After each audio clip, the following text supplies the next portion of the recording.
Hello mga kainday! The way, nasa Hong Kong kami nito. Yung makikita nyo, yan daw yung pinakamasarap na ice cream. And then, nasa mall ata kami nito. Di ko lang sure kung saan to. Basta, andun yung mga luxury na bag, mga iba't ibang klase ng mamahaling bag, and also mga damit. So, madami din pwedeng kainan dyan. And then, ito, papunta na kami nito sa parang train ata yun.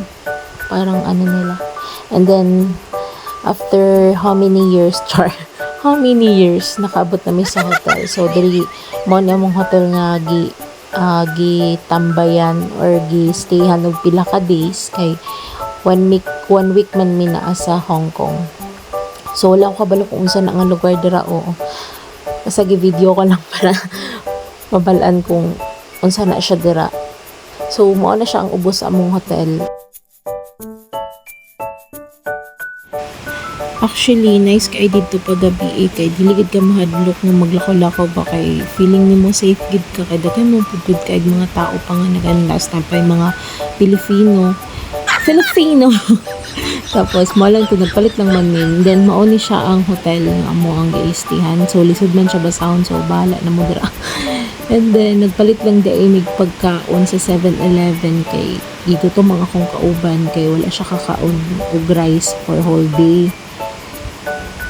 And then, mauna siya. So, actually, nice kayo ang nila dito.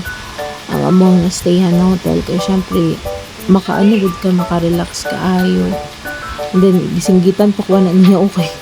Basta daw mabian ng elevator.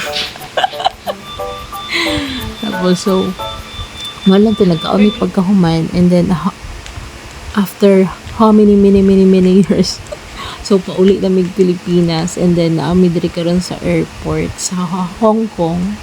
Actually, nice gid siya. Dako, basta, dili gid ako siya nice gid siya kay mao pa lang mabudi ako nadto international no, pero makaingon gid ko nga layo ra kay siya sa Pilipinas. So mo lang to mga kainday. Thank you for watching. Please like and share. Thank you. Bye, mwah mwah.